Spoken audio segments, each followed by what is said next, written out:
morning. All right, so everybody had a good 2-week holiday-ish. Was anybody sick, or is everybody like having an awesome time? About 50-50? Okay. Oh, we had some good thumbs up. We're good. I'm happy about the thumbs up. A few of you guys traveled. Elizabeth, did you go to London last month? I did, and Mexico, December. Yes. Anybody else go anywhere fun the last few weeks? Elizabeth, you're living your like dream life. Everybody else is trying to. Yeah, I already got all my vacations for this year planned out. So. Oh, okay. All right. I'm all about it. I love it. Many of us had our best year, so I'm excited about that, and we'll talk more about that. But before we get started, gratitude, shout outs. Anybody got them? Anybody want to raise their hand and shout out anybody within your organization or around your organization that's been awesome, or that just needs a little pick me up? Anything like that before we get started? Want to open up the floor to you guys. I'm going to make a shout out. Yeah. Allie Volmer for grit. Oh.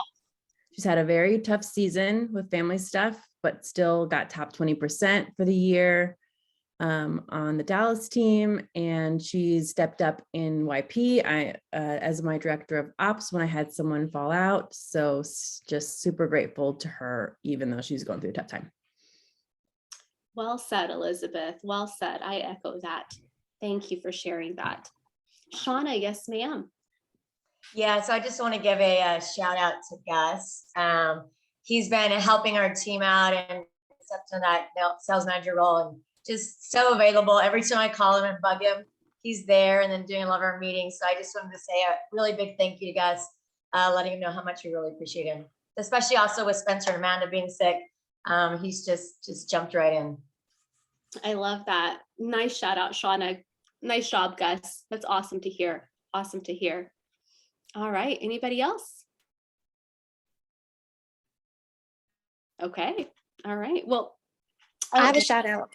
Oh, there we go. Tony, go ahead, and then Daniel. Okay. I am super proud of the San Antonio team.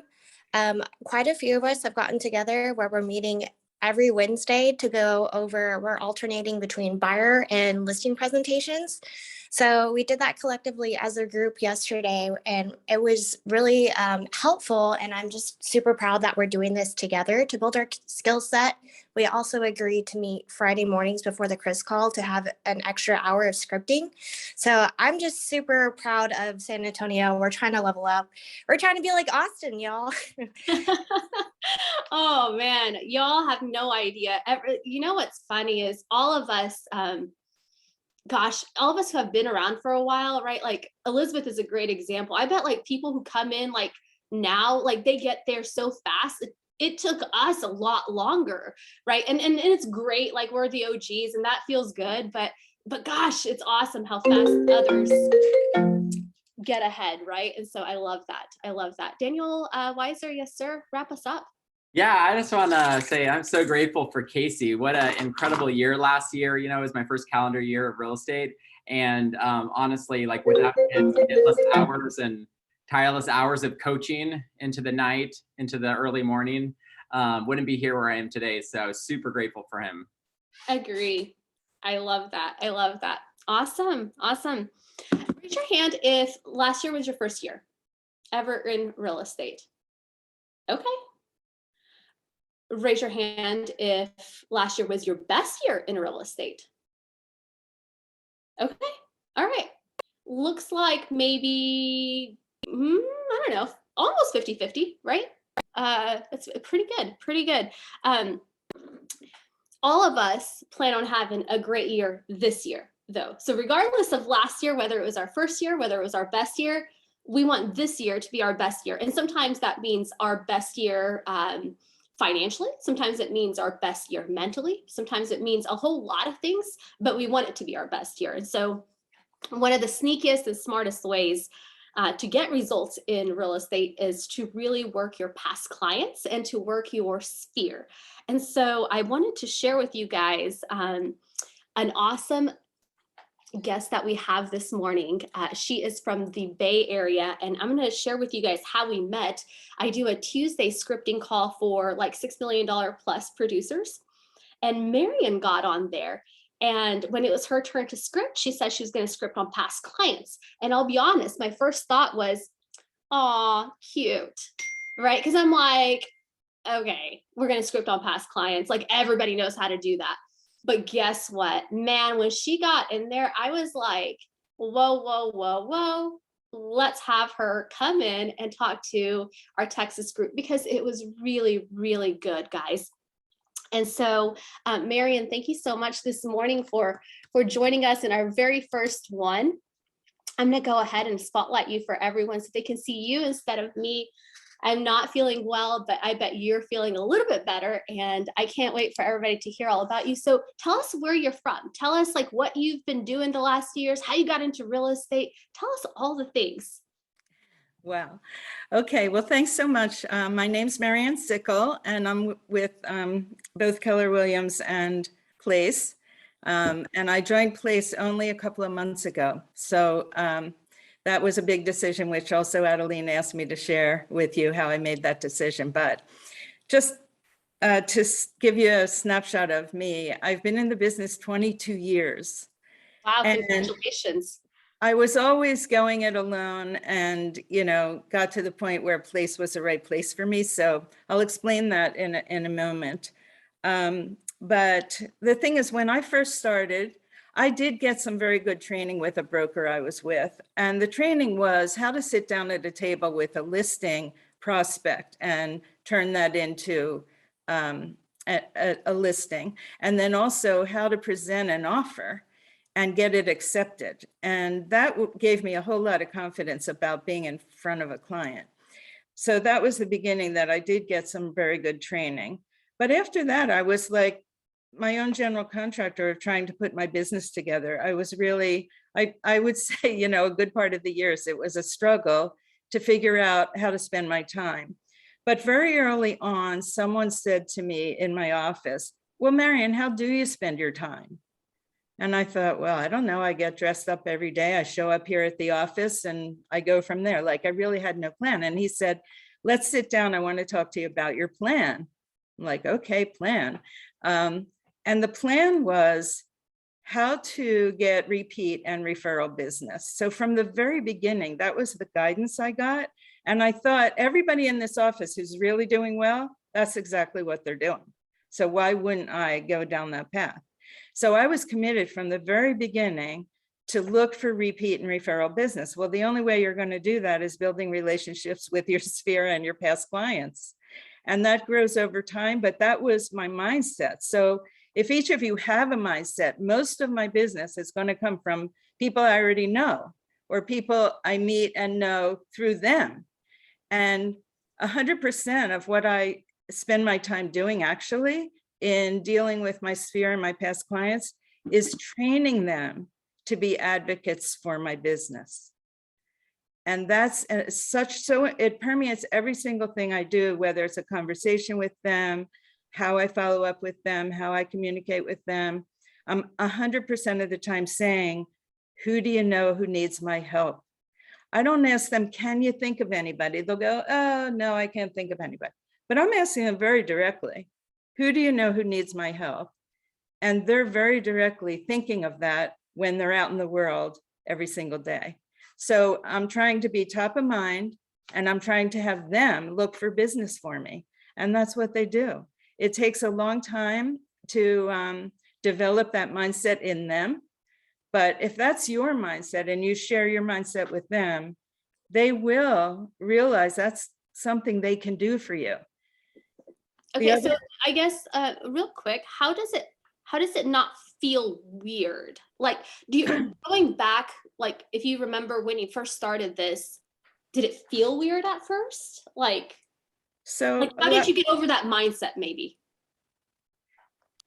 I think I realized that if I'm giving to them, they do want to give back. So think of yourself, people that do things for you, don't you want to take care of them? It goes both ways.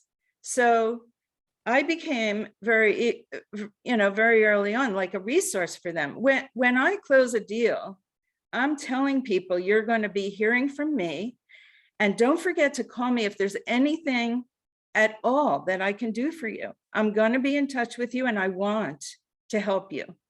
And I say that directly to them. So of course they're calling me right after they move in saying, how do I get my Xfinity, hooked up or whatever? I mean, I have people call me for a million things. They wouldn't believe half of what I got a call yesterday. How do I clean my Persian carpet? I need a Persian carpet specialist. Well, the point of them encouraging them to ask me is, I may not have a Persian carpet specialist, but I know someone who does, and they don't know someone who does. And if I hear in talking with them, they're thinking of looking for another job, I mean, my feelers for them are out all over. So I advocate for them, they advocate for me. It's very natural. If I feel that I'm investing in them, it's no problem for me to say, who do you know who needs my help? They respect me. And it's like, if you have a great hairdresser, of course you want to share that with your friends. So they have a great realtor and they want to share it with their friends. And the other thing is, I want to be top of mind that I am their realtor. So you have to think of yourself as their realtor. And what you bring to the table is a whole wealth of resources for them. It's not just home specific. I have people call me, which vet do I have to go to? So I advocate that makes it easy to ask. And it's very easy to say at the end of every conversation or at the end of every email or whatever I send them, who do you know who needs my help? How long do you think it took you, Marian, to train people? Or like if somebody was getting started today, like what does that time look like? I mean, it's different for different people, but overall, what do you think it is? I honestly think it could take 2 years. It's kind of like a farm, right? I'm farming my sphere, and I have to train them to think of me in a certain way and to think of me. So I'm doing that with very consistency. I'm doing it consistently. I'm doing it with the messaging being consistent also, so they get it. And if they don't hear from me, they're wondering what happened. So I have them so well trained to know I'm going to be checking in, seeing how they're doing. And my conversation often with them, people I know really well at this point, just, hi, what's going on? How's everybody? How does so-and-so feel? I'm glad you got better from, whatever I talked to them last. So you want to put all that information into Brivity so you can bring it up when you call them. You know what your last conversation was, and you're making sure everything's, good. How was that vacation in Hawaii? I mean, I remember, I know what's going on with them. They share it with me and I replay it back to them. I heard you. You said you were going to Hawaii. Hey, how was that trip? Where'd you stay? I'm looking for a good hotel there. I'm going to share that hotel with everybody else I know. So the resources go around. It comes from this client to that client, right? And that's why they look at me as so resourceful. I mean, they'll say, who do you know who's been to Hawaii lately and where did they stay? That works out great. I have somebody, everything I send out is a referral from a referral, right? And so I keep good notes when I'm talking to someone, and I realize that they have a wealth of knowledge I'm going to tap into on behalf of everybody else I know. I love that. What if it was a newer, let's say you just closed escrow, I don't know, in November, and it wasn't somebody that you've known for a long time? What does that conversation, the first few conversations, sound like? Because you don't have that, depth of relationship yet with them. What could that sound like if we were doing that? If Shauna or Tony or Sue were calling and, they just don't have a depth of relationship yet. What does that sound like for you? Well, I think it's all in the process of meeting somebody new and saying to them, I'm going to be here for you and make sure you get what you want out of this process. And so I'm already kind of giving them an idea that I'm here for the long haul. And I don't work in a transactional way. I tell them it's a relational business. And every single thing that I can do for them in the process of finding their home, buying their home, moving in, taking care of the home, etc., I'm going to be here for you. And I have had people say to me, you mean after we close escrow, you're going to call us? They literally say that. I'm like, of course. I know everything about your neighborhood. I know more than you do because I'm taking you into a neighborhood. And I know other people. I mean, I know other people in your neighborhood. So I'm going to introduce you to people that you can walk your dog with. You can ask them, where do I take the kids to the park? Which dry cleaner do you use? I literally connect people. And I can, you know, I tell both parties in the same neighborhood, I just sold a house down the road, great family, very similar to yours, and I'm going to introduce them to you. Would that be okay? And so I make that connection for them. Everybody loves a wider community. That's something you're going to bring to the table. So if you start to paint that picture when you first meet someone, that's how you work. You're a relational person, and you're going to help them get comfortable in their home and their environment and make friends there. People do want more friends. I mean, one time, for example, I had a lot of pregnant mothers that I was working with at the same time. I just had a pregnant mother luncheon. I brought them together. I mean, how much do they want to network with each other? What's going on with you? What's it like? You know, that whole experience is like, and they, you know, enjoy sharing their stories and having, I mean, I have parties where people make their own tennis estates. How nice is that? Absolutely. So I hear you say connection and community. That's really like who you are and who people can trust that you are. How often are you engaging with your past clients or your sphere? Well, first of all, every month something's happening, whether it's, you know, I do Popeyes quarterly. People used to say to me, how do you do a Popeye? You just walk up to their house and knock on the door? I go, yeah.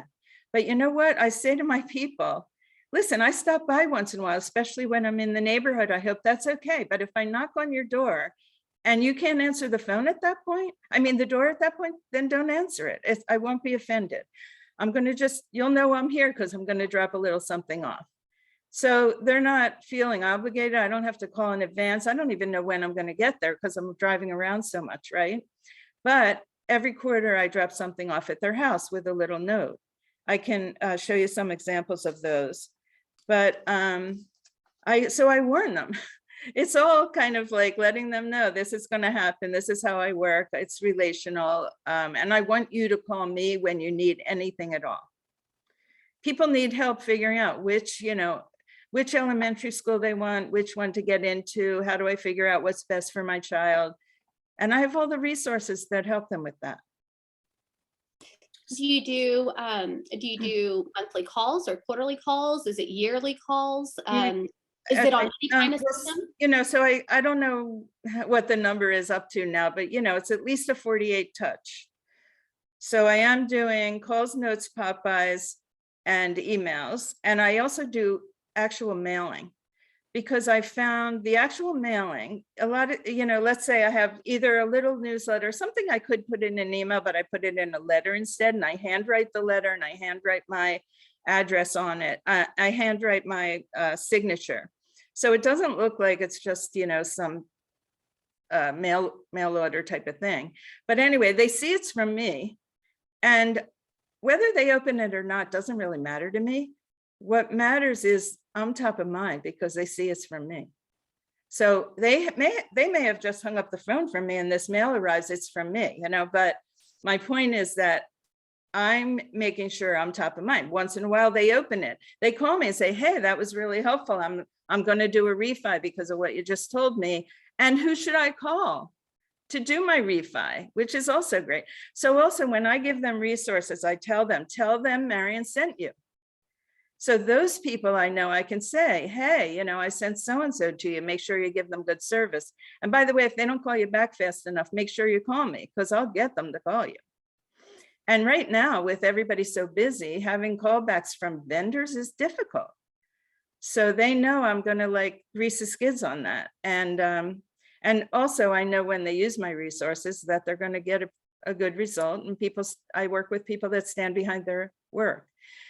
By the way, I want to say one thing about, I find it so gratifying to work with people that that trust me, respect me, have, have faith in me. And it goes both ways. I love working with my people because I know I can rely on them to do what they say they're going to do and to follow up and to be a good client, right? So that's the network I'm trying to build. That's why it's so copacetic and goes both ways. We trust each other. We respect each other. It's not a one-way street where I'm always dragging someone along, or, getting a referral from someone like them is better than getting an internet lead who I have no idea anything about the background of these people. So it's a lot harder to try to relate to them.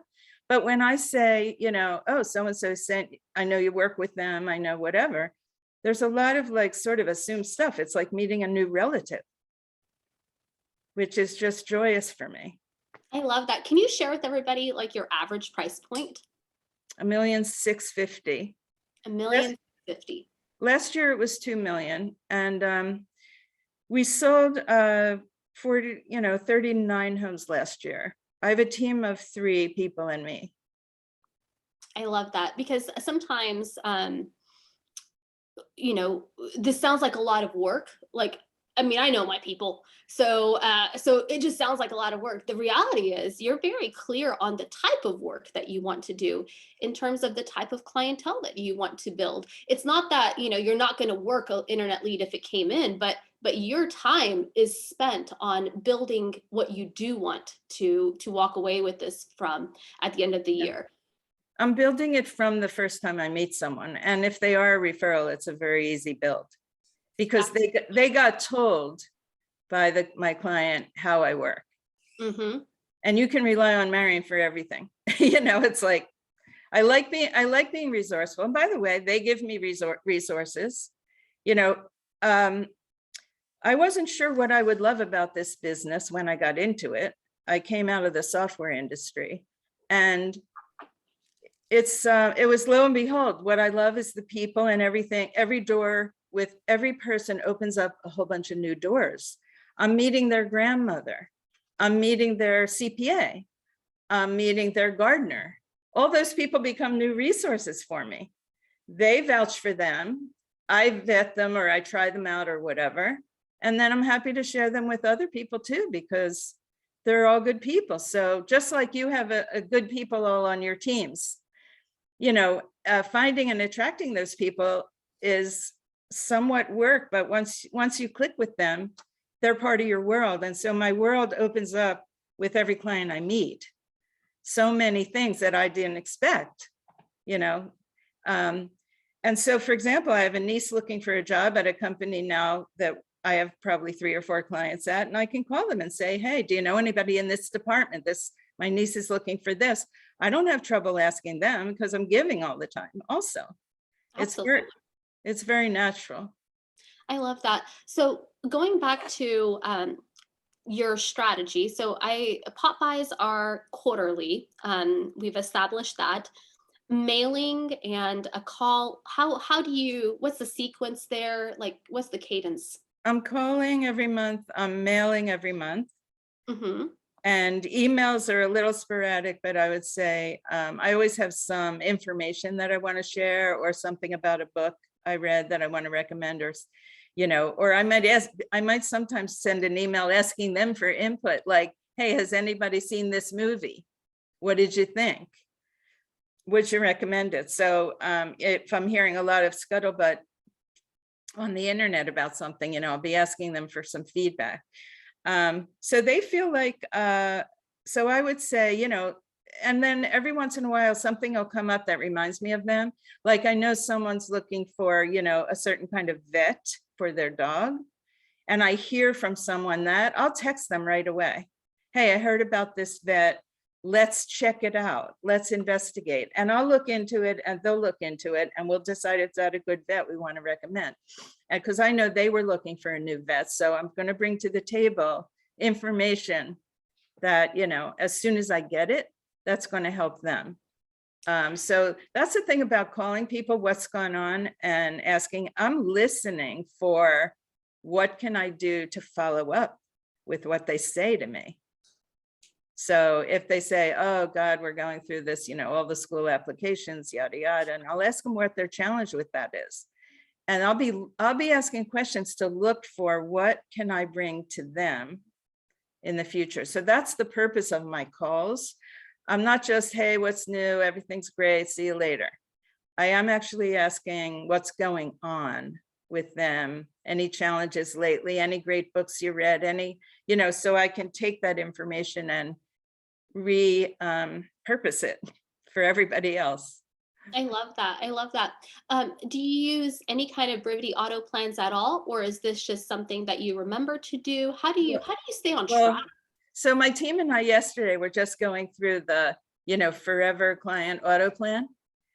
And, of course, there are always, we're going to tweak it a little bit, but there are always, the holidays and, things like that.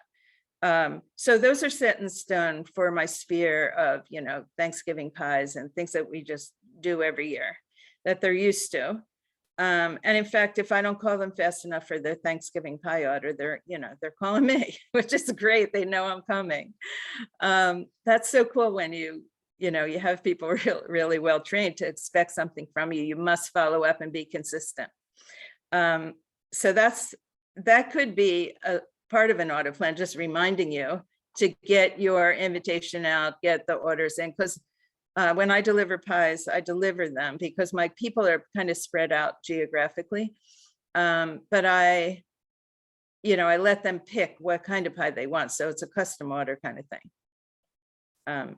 Anyway, but from your 39 closings last year, do you keep track of how many of them were past clients and referrals versus something totally different? Yeah, more than I think more than 50%, like probably 55%.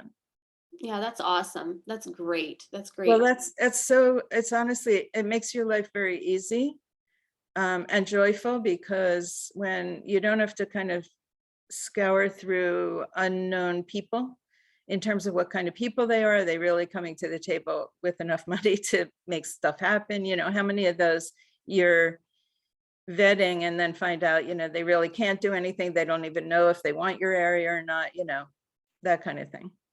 When we were talking last month, Marian, I remember you said something around the perspective of what other industry calls their clients past clients.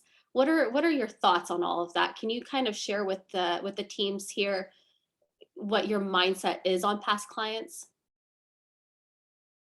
Relative to other industries?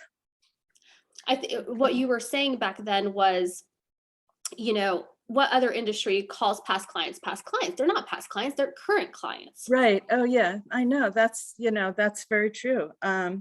Everybody who becomes a client is a client. they're not past clients at all. And they're going to be future clients. That's the thing you need to understand. If you're around 10 years and 10 years from now, they're going to sell. I mean, who else in the world would they call when they're hearing from you, 3 or 4 times a month? It's just, they just wouldn't even dare do it. That's how I feel. I mean, if they did, I'd be shocked. So the main thing is, if you're really in touch with people, and, some people don't really want to hear from you that much. I realize that. Not everybody will be a complete advocate. They may be a friend of yours. They may accept all that you give. They may use you as a resource, etc. But they're not going to become advocates for you. So that's fine. I don't need a gigantic database of everybody trying to bring me business. I need a small database of very connected people that are the kind of people that like to advocate and network. And they, each of them could give you 5 or 6 deals in a year. So you don't need a gigantic list of people. So those clients of mine who still hear from me anyway, but I feel like, well, they're not probably going to refer me, but they'll use me at least again. And everybody's going to move or buy investment property or something. So I'm helping them.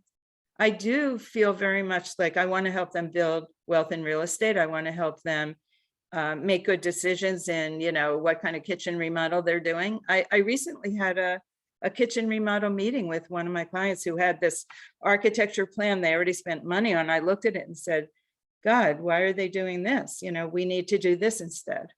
Go back to them and have them redesign it. Because I'm thinking, okay, I want you to enjoy your kitchen, but I more want that kitchen to be the kitchen I need when we resell. And I need them to make money on that investment they're making on a new kitchen. So they called me in a little bit late, but at least they called me, and I kept them from putting in the wrong kitchen. Absolutely. What a Yeah. value add. How active are you on social media? Veronica asks. Are you active on social? It's not my specialty. I need I need to ramp that up, and I'm just starting to feel my way in that, but I'm not that public. I'm actually like, I like a small private network, which is kind of how I operate. So that is something I will start, but I am noticing now that I'm getting a little bit more active in it, I'm noticing my clients are on LinkedIn. And if I can figure out how to use LinkedIn more, I'll be communicating with them there. And that probably, I mean, I think that's where most of my clients are. I don't see a lot of Facebook things going on, or they're probably on Instagram too, but I'm not there. So you kind of plan on going where your clients are. oh, definitely, 100%. I like that. That's a good mindset for everybody listening in. Yeah, figuring out yeah, how they want to be communicated to and where they are. You definitely need to tailor everything you do to what you hear from them when you ask them questions. I love that. If your clients move away, they go out of town, what are the ways that you maximize those relationships? Do you have any kind of tips for that? Well, the only thing I can't do with them is the Popeyes as easily. I might still mail them a Christmas related something, or even Thanksgiving package, because I know like what grade the kids are in and things like that. But one thing I do is keep in touch with them and keep calling them, and everything I can do. They're still in my list, and they don't say, oh, take me off your list. I now live in, Virginia. They actually, first of all, as soon as they move in, they call me and I go, hey, let's FaceTime. Show me your house. Show me your private lake that you bought with all the money you made in the Bay Area, So I'm connecting to their new environment if I can right away. And the second thing is, they still have friends in the Bay Area. So I'm not going to lose touch with them.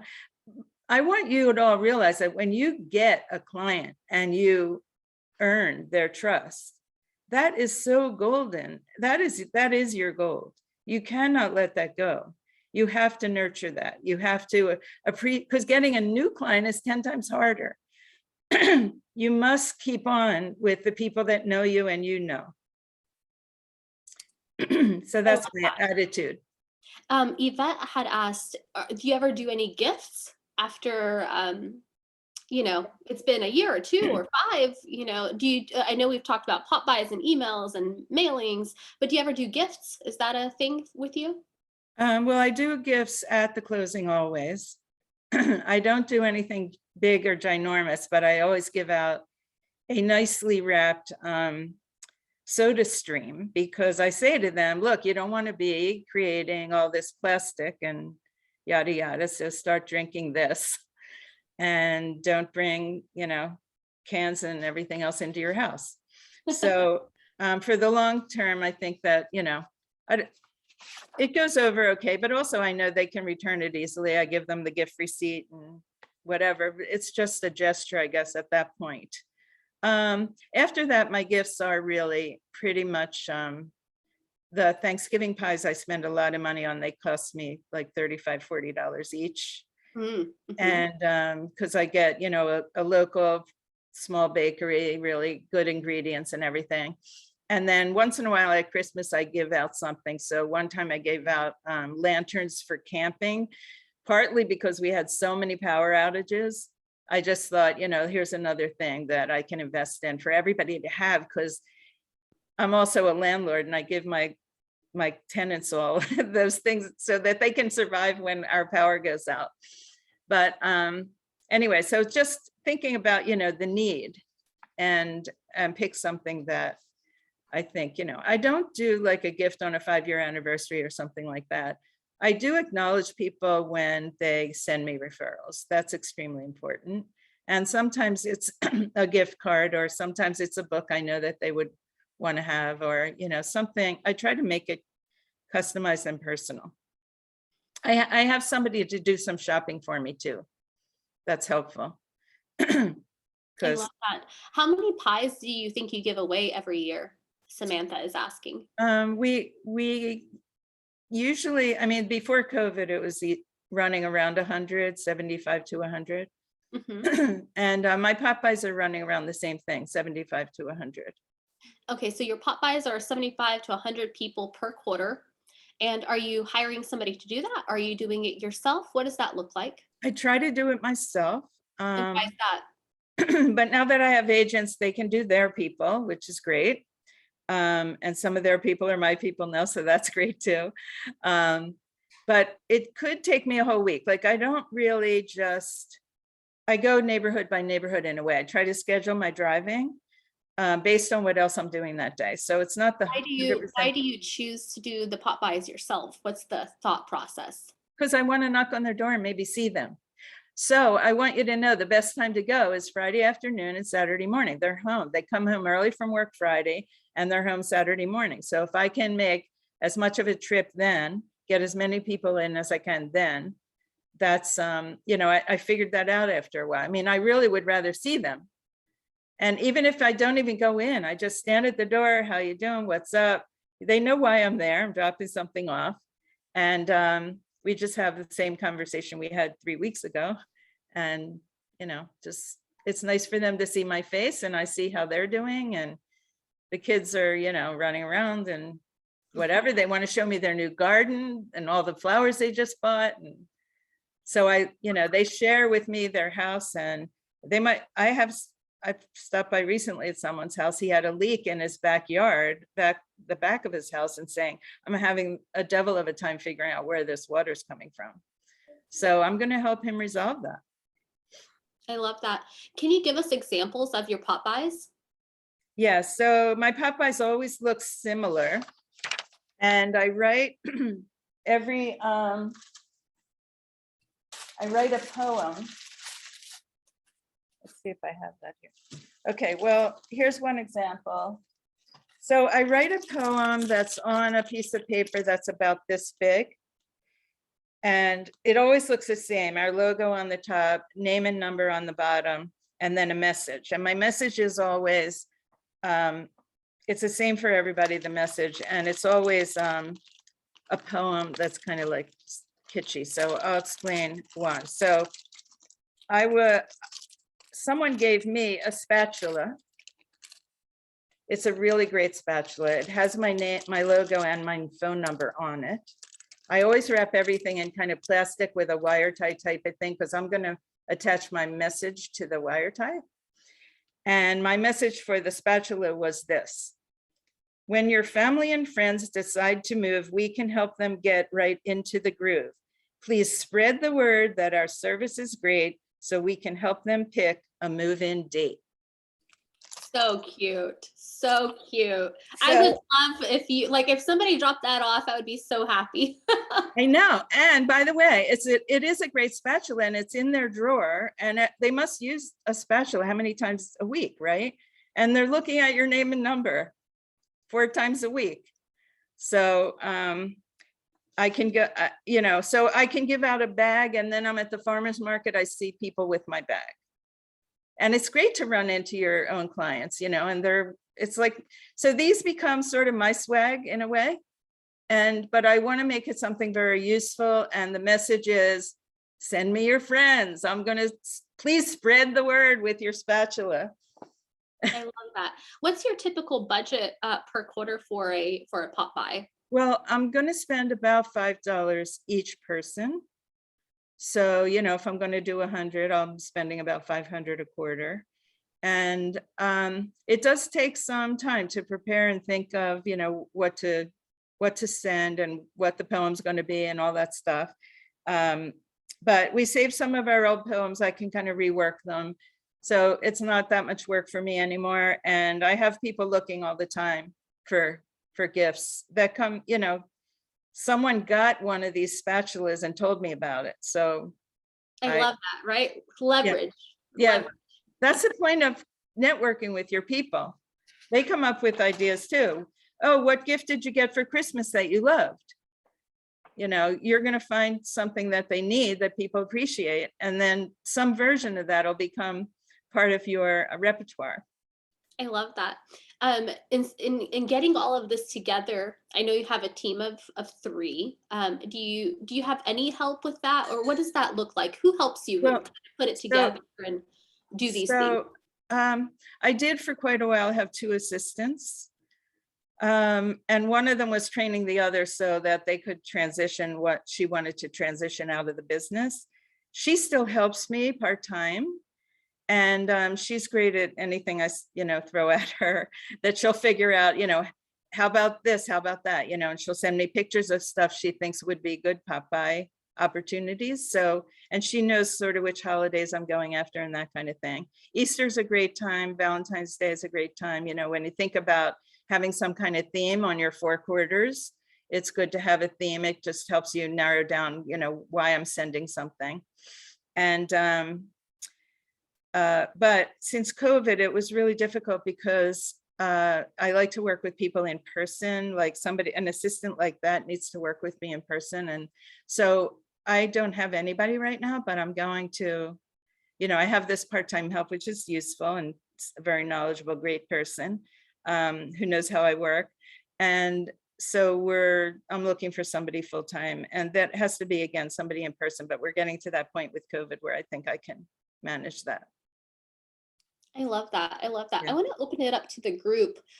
You guys, this is a lot of good information. If you want to raise your hand, or if you have any questions that you want to pop into chat, or you have any ahas that you want to share, this would be a good time to do that. I've kind of watched the chat box to ask Marian extra questions, but feel free to speak up and ask away. This is your show, definitely not my show. I'm just here to host it. Daniel Weiser, yes, sir. Yeah, my aha was just the creativity that goes into it, rather than, I always feel like just calling and somehow trying to figure out how to ask for a referral, every time, but how you have so many angles of creativity and you really are building lifetime relationships, and to think about it that way.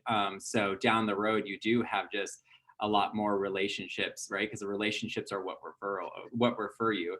So I just really, the aha to me was the creativity and making a plan to kind of do it in a creative way. Because not only is it fun for the clients, but also it's fun for me, right? And if it's fun for me, right, I'm more likely to do it. So I love that. Yeah, great. It is fun. I mean, when I'm trying to do calls, the first thing I want to call are my favorite clients. That gets you in the mode of calling. It's so easy to call them. If you have to pick up the phone and call a stranger, it's a lot harder, right? So I warm myself up with a few, people that I haven't talked to yet, but need to get to. And then it's so easy then to start calling people you don't know if you got in the mode, right? It is fun. Right on. Samantha. Do you have kind of like a limit on how many people you do all these things for? Because I can imagine after 22 years in the business, you have a really huge database of clients. And so how do you manage that? Because to me, that would be overwhelming. So like every year, if you did 40 transactions, that's 40 families that you would do Popeyes and mailers and pies for, and that would just keep building. So how do you manage that? Well, part of it, first of all, I don't have a huge database. I've focused building my business on people I know and who know me. And I did mention earlier that not everybody really is as much an advocate for you to send referrals as other people. So you get this core group of maybe 100 you can really rely on to feed your business every year. And the other people you'll keep in touch with anyway, but they don't quite end up as intimate with you. So I do think 100 people of, real true advocates for our business is, has been good enough. But I do see breaking through that now that I have other agents with me, and each of them will have 100. We'll be running around like, all of us are building up our sort of core 100 of absolute, diehard advocates and people that we love. Would it be fair, Marian, to say that not all Sphere and not all past clients are VIP? and you're building a core group of 100 or so VIPs? Yes, it turns out that way sort of naturally. Now I'm going to treat everybody the same in the beginning. Sure. Yes. And I'm going to be in touch with everybody I ever close business with also, because like I said, it's way more costly to create a new client than an existing client. But I'm still in touch with everybody, but I don't do Popeyes necessarily with everybody. Okay, because that was a question that Shelby had, was if they're not your core group, you know, how many touches would you be doing for just a regular past client? That's just not core. I would still make sure that I'm calling them at least once a quarter. I do try to do monthly, honestly, but I can't always get to that. So a minimum of calling them once a quarter, and also sharing with them all the knowledge and resources and everything else, because I still want them calling me for resource. I want them to realize they should not go online and find a plumber. And Agreed. so I tell them that, and make sure you call me if you need anything at all. I give them examples too, that people call me if they need a vet or they need a plumber. It's not even just housing. Jen Smith has a question. Do only your VIPs get a pie? I have been limiting it to about 100. So in that sense, yes, the VIPs get pies. It's the same thing. Well, partly because I'm delivering them, they're not coming to pick them up. Now, if you guys have your sphere in a place geographically where all of them can come at the same time to your office, then buy as many pies as you can. I mean, if I had more people that I could get to, I would. But yeah, mostly the more expensive stuff that I'm doing and the more labor intensive stuff is my core VIPs. Got it. I'm dying to ask you one question, because this all sounds wonderful and we all get really excited about doing it. And then, what do you think is the biggest challenge why, we, as an industry, just don't do better, like don't consistently do this, right? Like we might do like one call a year, or like this is a good time to do a call, right? What's your plans for the year? But we don't do it consistently. Like what could we change about that? Like if you were coaching us, how would you coach us? Some of it's a repeat of what I've already said, is that you must value the connection you have with these people. This is your gold. And if you don't see it that way, then sure, don't call them and don't follow up, and they won't know you that well. And you won't know them that well. And then you'll see that they sold their house with someone else in 10 years. Well, because I don't want to ever see that happen. It's almost, because I value the connection, I invest in it, I nurture it, I follow up on it. I'm never letting it go. I'm very dogged about that. So I think that it's a mindset, it's a follow-up, it's a nurture, and it's a value. And I do believe that connecting with new people is just a lot harder. It's not as joyous as Daniel mentioned. It's very fun to come to work when you love all the people you're around and surrounded with and is part of your world, right? Just like your team. You value all the people on your team and the culture you have there and everything. Well, I'm developing that with my clients because I want them to get out of their lives everything I'd like to have for them. And whether that's a good connection I can make for them to get a great job, whether that's a good investment they're going to make, an investment property, all those things you can bring so much to their life and impact their life. That's the rewarding part of our work. So it's the nurture and follow up and recognizing that these people are people you must value. I love that. I want to wrap up with, you're obviously successful, Marian, and we appreciate your time so much. What caused you to, change, directions and join Place, after 22 years? What was the mindset on that? What do you hope to accomplish? Honestly, I want more for my agents. And Place is delivering a lot of that for me. I got at a crossroads where I realized I needed more of an infrastructure and power in the tools behind me to help them succeed more and grow their businesses. Like I'm hoping we just, blow the roof off of each of their businesses. And anybody I bring into the team in the future will be able to take advantage of that as well. So I was at the crossroads was, do I want to spend money and time trying to build out all of that? Or do I join Place and get there a lot more quickly?